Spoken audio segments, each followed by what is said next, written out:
Hey, deserving listeners, 90-Day Fiancé, let's watch. My name is Dr. Kirk Honda. I'm a therapist and a professor. As I always say, don't use YouTube as a replacement for therapy. If you need a therapist, get one. You deserve it. You really do. Let's watch. I need answers before his visa application is approved, and I don't have time to waste. So I'm bringing this marriage certificate with me, which my understanding lets me, being his wife, own all his possessions that he owns as well. And if I have to show proof that I am his wife and I have the right to anything that he owns, I can do it legally. Oh my God. I've already been over this, but I think she's saying, I'm going to bring our marriage certificate so that I legally can do whatever I want to his property. So because I'm married to my wife, I can just go into her office and completely trash everything, throw her computer out the window, take her car and run it into a wall. That's legal. I mean, honestly, I don't know what the legality of that, but, you know, who cares? Is it morally and ethical to do that? No, I can't. There's not a single person on this planet aside from her that would think that that makes sense. She's looking for an excuse to abuse him. That's what she's doing. She's looking for a loophole so that she can actually harm. I mean, I hope she doesn't do anything. I'm getting nervous. Can you imagine being humiliated by someone you love that will throw you to the side for own personal gain? For likes on a social media app. You're making fun of my pain? Cannot believe this. So she's getting all worked up because they're about to surprise him, which is a huge violation anyway. Even if he's not doing anything wrong, which there's a pretty good chance that he isn't doing anything wrong. The amount of trust violation for him to have that happen, right? It's like, wait, so you completely conspired against me, lied to me multiple times, lied by omission multiple times, and showed up like, so if you're going to do that, are you capable of doing other things? Which is, you know, yes, the answer is I won't go over all the details that happen in the show, but according to her, there's all these signs of him scamming. Is he scamming? Yeah, it's possible. There's no way for me to know. The show doesn't have a private investigator behind the scenes, but the data that she provides is like completely not indicative of someone scamming. Could he be scamming? Sure. Everything she is, as I said before, and y'all know that everything she's accusing him of doing, everything she's getting riled up about right now, she actually has done and has been confronted about by her daughter. So she's assuming a lot of things about him without any data, while she has done those things, and even the closest person to her has confronted her on those things. Okay, so why would someone do this? I don't know. I've already been over the hypotheses, right? The insecurity, the attachment disruption, the abandonment traumas, I'm guessing the humiliation trauma. Well, okay, so that's interesting. So I think that so whenever we're looking at, we're trying to figure out behavior, we're trying to figure out personality. One of the avenues, it's almost like when you're you're doing a maze puzzle and you start from the end and you work your way back. So one of the ways of figuring out all these questions is to start with the end. And the end result is, I think, humiliation for him, right? That would be humiliating for you. I just imagine if I was Michael and all of a sudden my wife just comes barreling up on me and I'm like, whoa, you're here. Hey. And then all of a sudden attack and the cameras and trying to humiliate. And I'm guessing that's what she's going to do. She's going to get in his face. And she's going to, I have a thing here. And I think they're also kind of drunk, honestly. I can't tell, but I think they were drinking. So, you know, anyway.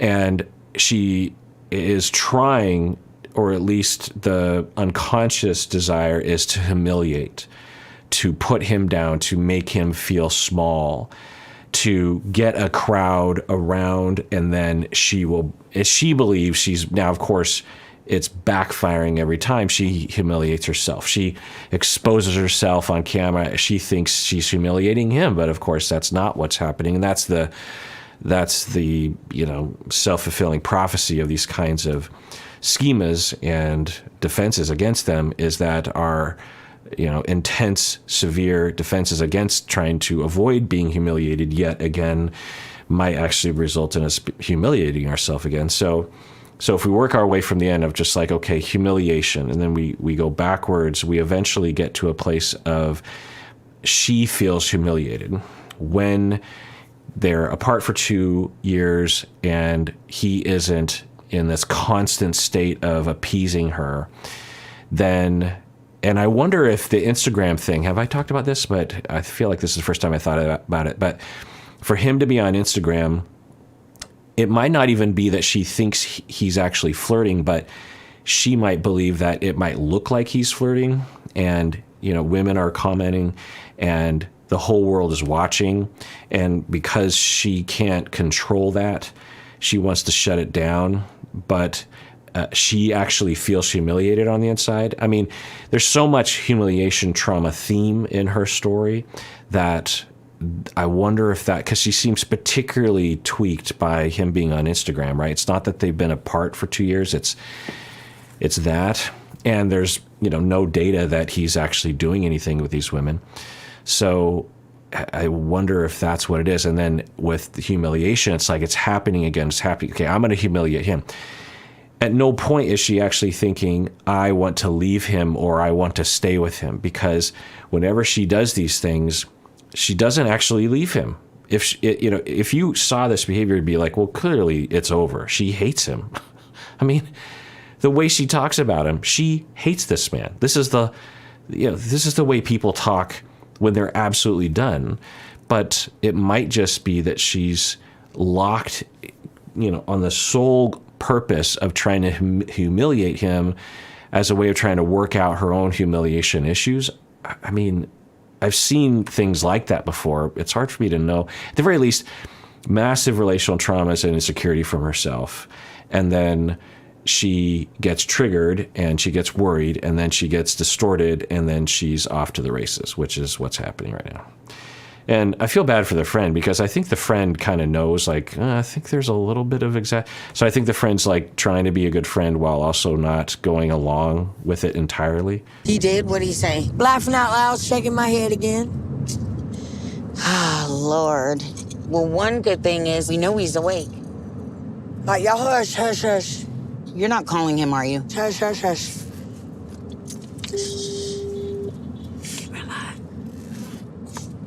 Are you awake? Are you awake? Answer yes or no. Stay awake. Yes, what happened? Stay awake for what? Yeah, she seems pretty intoxicated, and that isn't going to help. So they're about to surprise him, and she's calling him and say, stay awake. This is such a train wreck. It's such a train wreck. And I'm not going to comment on the visuals, but that's a part of it. Okay, so every episode, I have a crisis of my profession and my goal and my mission and my compassion. And I am running into that right now, which I will try to reel in. She's suffering. Michael can handle himself. He's a grown man. I mean, I feel bad for him, but I think he has enough power and intelligence to be able to, I don't know, I hope to protect himself. So I guess this is just a train wreck that's happening, and she is humiliating herself and, I don't know, self-destructing, and that's what's happening. And that makes me feel bad for her, really. You're getting ready to get the shock of your life. Stay awake. I'm going to show you I ain't playing with you no more. See, one thing you don't know about me, Michael, you can't manipulate a woman that's strong and been strong all of her life. Whatever. Bitch. Yeah, I mean, she's Jovi level intoxication and verbally abusive, emotionally abusive. I hope not physically abusive. Angela, you are kind of, stirring the pot with them a little bit. I'm going to stir it. I'm getting ready to see a man I ain't seen in 2 years that's talking to me. Yeah, so I think the friend is trying to walk the line of being a good friend and not stepping on any landmine, but also trying to call her out a little bit. It's like, I think you're going a little far with this. Me, and I don't take from nobody. He's to the left, right up here, look. There's a big, thick gate. Look, to the left, to the left, to the left, baby. Man, him.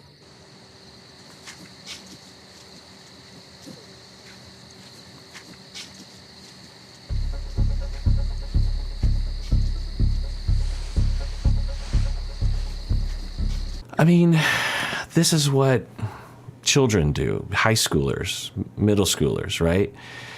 Where it just has that feel to it, does it not? I mean, not all teenagers would even do something like this, obviously. So that is interesting that she's regressing to that point. Maybe she had some traumas. Well, I mean, that seems a little silly, but, well, I'll say that when we go through stuff, sometimes our emotional development becomes stunted. She says that she has avoided being married for a long time. You know, I think Ed was also talking like this. And so if that's true, then you don't give yourself a chance to be able to grow in ways that make it so that you are your age in this way. I don't know. But it's just such a train wreck. Best case scenario, she's verbal and he does his thing to calm her down, and then that's it. Hello? That's my car, by the way. Renee. Yeah. You see that car? I'm a Nigerian woman married. My car. Michael, come out! He's scared. Michael, why don't you just come out? Yeah, I would be scared too. I mean, she's capable of violence. And if we had the genders reversed to demonstrate the danger here, I don't think any of us would have a hard time feeling afraid for Michael. Just because she's a woman doesn't mean anything along those lines. I mean, it's a factor. He could physically defend himself from her, but that's one of 100 factors that are involved in the threat of violence and of an abusive person. And so if the genders were reversed, every single rational person would tell the person in Michael's shoes to not open the door and to say, you need to go home. I feel threatened by you and I'm calling the police. That would be extremely rational in this situation. And so I don't know if that's what's happening, but yeah. Or what? You show up here. What's happening? I don't understand. I don't want to deal with this. And she sounds drunk, so I'll just act like I'm asleep and maybe she'll sleep. There's a lot of reasons not to open the door. Just wants to talk, come out. Are you kidding me? I love you, but you will not take me for granted. You don't respect my family, I don't respect nobody. Put your feet in my shoe. Yeah, I mean, I feel bad for her, but I feel bad for a lot of people. And there are a lot of people with her injuries. There are a lot of people, I mean, I don't even know what her traumas are, but I can tell you, I've had clients that have had at least on par with her, if not worse, and they make different choices in life because they just make different choices in life, and she's making a lot of choices along these lines. And so, you know, yeah, I feel bad for her, but that doesn't justify any of these choices. And now she's going to this place of like, you're disrespecting my family? What? I mean, you show up with the cameras, you lie, you attack, you control, you abuse, you accuse him of things that you are doing out in the open over and over. You're violent, you're unreasonable, you're calling him names, you're yelling at him, you're hanging up on him, you're blocking him, you're controlling him. And you show up at his door and he just doesn't open the door, and this is what happens. It's like, yeah, if she were a client, I would absolutely have compassion. I have compassion for her now, but watching it, it just, I don't know. It's, when she cries, I feel like tugged, my heartstrings, right? And then I say, if I open up, it's just going to hurt. It's just going to disappoint. And so when I see this, yeah, I know there's a part of me that cares, but there's another part of me that's just like, you did this to yourself. Would you like it if someone didn't protect you, that you married and put your whole life ahead, that you're getting older, going to die earlier than this man, and he's got his whole life ahead of him? You put your life on pause? Michael, answer the door. Renee, well, that's all right. We'll just tow the car. You see that car? This is my car. I'm out. She's How about that? taking your car apart.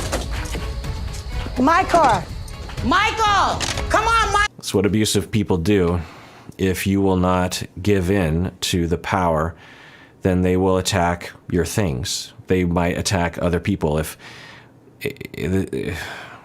this is what abusers will do. Just classic. The abuser, he shows up at your house and he is like, come out of the house. And you're like, no. And you have your people and you're just like, you're drawing the line. And then they'll attack your car. Think about Anfisa writing, what is it, on the side of the car? What was it again? Keying the car. All that. That's what they do. They're like, if you're not going to submit to me, I will find some way of harming you physically, and because I can and I want to, and I want to control you. I want to hurt you. I want to harm you physically, but I don't have access to your body, so I'll attack your things. Another example of this is you're in the middle of a fight with the abusive person, and she takes a chair and she throws it against the wall, or she takes your computer and breaks it, or she takes plates and breaks it on the ground. The message is clear. It's the plates now, but you better know your place and change what you're doing right now and succumb, because it's the plate now, it's the chair now, next it's your head, next it's you, or next it's something else you care about, you really care about. This is what I'm capable of doing. You don't want me to get more angry. It's disgusting. This is disgusting. Michael! I paid for this car, bitch. Tell him I'll break the windows next. You got the wrong mother.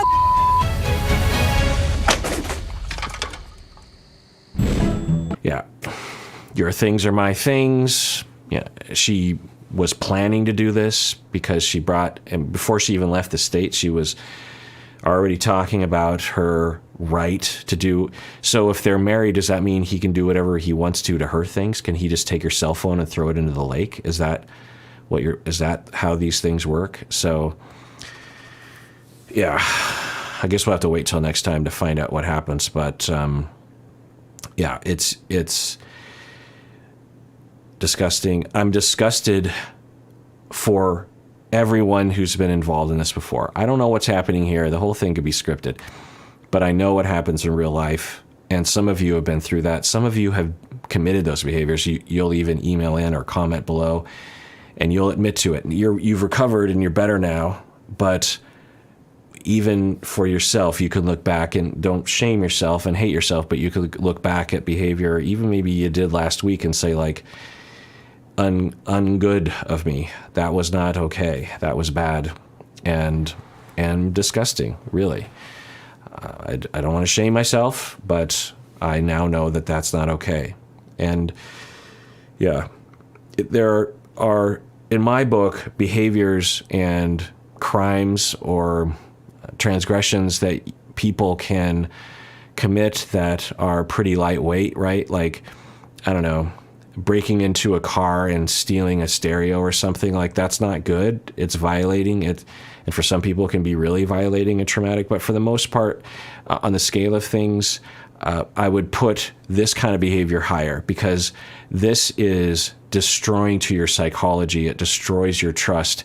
It ruins your life in the moment and beyond. It brings you down. It makes you feel small. It gaslights you. You end up having to make choices for yourself about how you're going to navigate it, which might involve actually putting up with it or telling yourself you deserve it or something. Like, these kinds of crimes in my book are much higher in their destructive power than taking the stereo from my car. For example, I would take 100 people stealing 100 car stereos from me, then go through one moment like this. If you're watching this from the outside and you've never been in those shoes, you might be like, huh? I don't know what Kirk is talking about. Like, it's not that big. It's just his car. It would, and it wasn't even that much damage. If you've been in Michael's shoes, and I know some of you have, you know that it is the worst to just be inside, and because it's not even what is happening, it's what could happen. When you have someone, and I've talked about this before, but this is the insidious destruction and maliciousness and sadism involved in abuse, which is that if the abusive person is capable of lying by omission for probably weeks, if not months, lying straight to his face, yelling, screaming, arriving at your place, spending all that time and effort to trick you, show up at your house, banging on the door, tearing apart your car, cake in the face, smash in the face, taking off your thing, and if you're capable, if imagine you're on that side of things, you're like, oh my God, if she's capable of that, what else is she capable of? Because if it's just that, it's not great, but I can handle that. But when people exhibit that behavior, God knows what they're going to do. When the cameras aren't there, when they're really drunk, when I really do something bad, or they think what could happen to me? And if you've been in those shoes before, you know how terrifying that is. And the kinds of deals with the devil that you'll make, and you'll just be like, people will do whatever it takes to calm the person down, including succumbing, including giving themselves over, including allowing themselves to be abused. That's how powerful that intimidation and fear tactic works on people. And either abusive people know they're doing it, or they kind of know they're doing it, but it's a high crime in my book. It's completely wrong. It is a trauma that will last you the rest of your life, way beyond the moment, particularly if it lasted over time. I'll have clients that went through an experience like this for just like a month, and it's 10 years later and they're still recovering because there's so much psychological damage from that kind of treatment. And, what if someone goes through it for 5 years or 10 years or, 50 years? It's rough. And so it's okay to have anger. It's okay to have insecurities. It's not okay to be abusive. It's disgusting and it's not okay. And y'all know that, but I want to use this opportunity to validate yourself if you've been through that, and help yourself recover, go to therapy. If you have tendencies in this arena like Angela, then address it, because it's not helping you. And it's probably what you were modeled growing up, but let's all do what we can, whether we're the victim or the perpetrator or both, to end this kind of behavior. That's what we will try to turn that disgusting display into a good for all of us, and advocate for people as well, and raise awareness about it. We can commit ourselves to that.